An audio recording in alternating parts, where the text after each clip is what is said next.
introduction. Hey guys, and welcome back to my channel. Today I want to do a tutorial and a first impressions for you on the Morphe Dare to Create palette. So this one came out for the holidays. I don't know if it's just their holiday palette or if they're just releasing it around the holiday.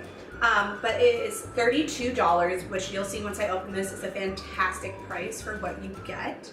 So it comes in this nice packaging.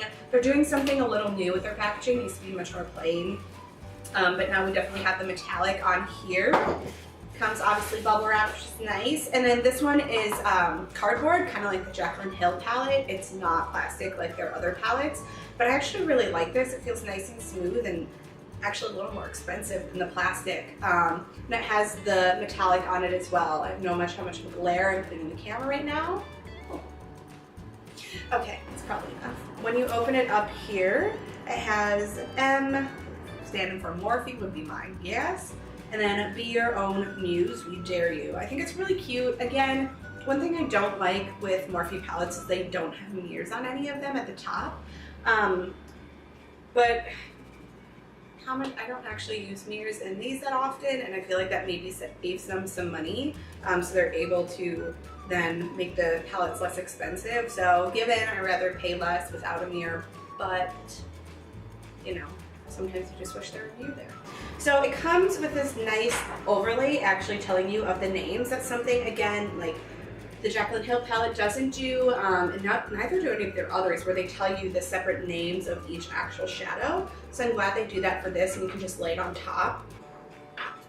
And then these are the colors. So kind of how it works is it comes with 4 color stories and then transition shades. So you have the browns, kind of the reds, the blue, and the green palettes or color stories. And then you're gonna have the transition shades down the middle. Obviously we use those the most, so they have them a little bigger and then just less of them. So I'm really excited about this. I'm gonna go into my first impressions with you guys. Just looking at it, I know it's beautiful. We're gonna try it on. I think we'll go for maybe a pink color story today. Kind of feeling pinky. So let's go ahead and get into that right now. So I'll start with a transition shade. We're gonna start with Thunder. So it's gonna be the third transition. Woofda. It's gonna be this third transition shade in. Put that on. I'm using the Royal and Langnickel Moda Pro in Crease, number 430. This is by far my favorite brush right now. I probably have all my brushes, but especially for the crease, it's just so soft. It has a nice tapered angle to it. Works really, really well. So I'm just gonna put that all over my crease right now as my transition shade as I'll be working forward. We all know blend, blend, blend. Jaclyn Hill would say blend, blend, blend until your hand falls off. Then we're gonna go in. Again, I'm gonna use the pink color story. So I think I'm gonna come in with the same, actually a smaller brush here. I would give you the name of this one, but I have absolutely no idea what it is. It was sent to me in some random package of brushes. So I'm gonna take this hotter pink color and Create. And with Create, I'm gonna put that right in the crease without going up too far or down. So what's nice about this brush is it has like a point to it, so it helps stay a little bit further down in the crease instead of going everywhere like the other brush. And then I'm gonna go back in with my Royal Langnickel. I'm just gonna blend that out lightly so it's not such a harsh line. So far they're nice. I usually don't like these hot colors of pink. Just wanna try it out. I feel like sometimes it can make you look like you're dead. You know, you have these like really dark red eyes. But we'll see how it works out once I put on a shimmer shade, you know. So next I'm gonna go in with this unicorn brush. So actually that's the wrong unicorn brush. That's the right unicorn brush. I got this as just a set from Amazon. I believe I got it for like 15 bucks or something. It came with a whole bunch of brushes and I really like the unicorn look to them. So this is just a plain like C-headed brush. And I'm gonna go in, oh, it's gonna be real annoying. And I'm gonna go in with Spark, so that's gonna be this one right here. Just pack that on the lid. You can dampen your brush with like a makeup setting spray and then go in with that. It might help keep it a little more metallic looking. I don't have it out with me right now, so I'm just going in with a dry brush, but I'll pack it on the lid instead of brushing too much side to side.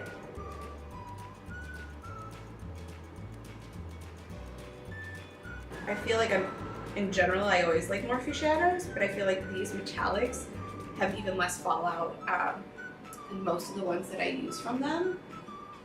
So I'm actually really, really impressed with this palette so far. See, I have my like pinky finger that sticks out. It's just so English. Okay, so now that I got that all over the lid, I don't really have any highlighting shades in here. One of the things I don't like, I mean, like this is a light shade, but it's still not really a highlight shade, it's a matte. I wish they had one type of cream or white metallic that I could use to highlight here on the inner of my eyes. Since we don't have that, we're going to improvise if I want to do this whole look with this one palette for you. And voila, now we have better sound. We kind of forgot that you should like turn off anything making noise while you're filming, but we got that now. All right, so moving forward, instead of highlighting the inner eye, I'm just gonna darken the outer eye and we'll see how that works. All right, so then I'm gonna go in with a Trendy right here. It's a little bit darker of a shade than whatever one we went in over there, whose name I'm not gonna say again because I don't remember it. I'll just take a little bit of that and I just wanna do it on the outer half of my eye. I think that will help give this look just a wee bit of depth. So we just all have that one color. Go back in with your brush, nothing on it. I'm not going back into the palette. I'm just using whatever's left on the brush and I'm going to blend. You want to focus mainly on the outer corner, but you don't want to ignore the inner corner. It's much more dramatic of an eye than I was hoping for, so we're just gonna roll with it. So when my blending goes a little high, this is actually when I do like to use like a light shade like this that's matte, and I'll just go in. This is another one of those unicorn brushes. Take a little bit. I just like to pat it.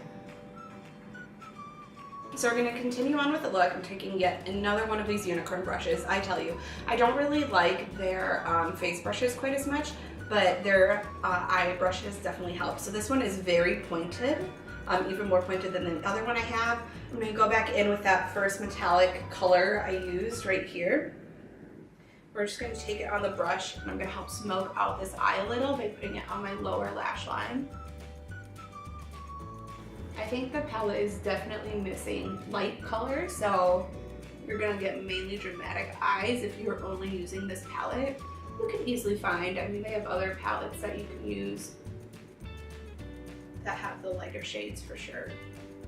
And I'll go in with a little bit of the darker color. I think that one was Trendy. We're just gonna put that even more in the outer corner here. So this is pretty much all I'm gonna do for the eye look right now. I'm gonna put on some eyeliner and some mascara and then I'll come back out and show you guys the finished look. All right guys, so this is the finished look. I just put on some mascara and eyeliner. I was really screwed up on the eyeliner, so I'm like, you know what? We're just gonna make it a whole over look. An all over dramatic look. So that's what we got. And then I just added on some more lipstick, Patina by Stila, my favorite. So overall, my first impressions of this palette are really good. There are some things I don't like, so we'll start with the things I do like. Love the packaging, I love the metallic. I think it comes with a really cute top. And even though it's missing a mirror, I don't really miss it. Like I notice it's not there, but it doesn't bother me anymore. So I definitely like that as well. I like that they have these on it so that you can at least tell the names. I just find if you're doing a tutorial, it's not very helpful, you know, going like this all the time. I feel like maybe if they even just, I don't know, something different. But I love that they have the 4 different color stories and the transition tones. I think that's just a really smart idea. And now onto the things I do not like. And there's really two, and they're the same. It's not having light colored shades. I wish they had a lighter metallic shade, and I wish they had an even lighter transition shade that could use as a highlighter on top. Felt like even the lightest one here still just made my look even more dramatic instead of helping clean it up. So that's really what it's missing. All over though, all of these are just like super pigmented. I mean, they are really beautiful. You know that they're gonna work really, really well on the eyes. I'm really excited to try these out. I'm just, I started where I was comfortable in this top row. Maybe next time I'll venture down into this, well, depends how you look at it, top row or bottom on this way, but then venturing down into these colors that are just a little more drastic. So that overall is my feel about the Dare to Create palette. I definitely recommend you get it. It is a great deal for $32. You can get it on Morphe.com right now. I don't think they're selling it anywhere else, but go out and check it.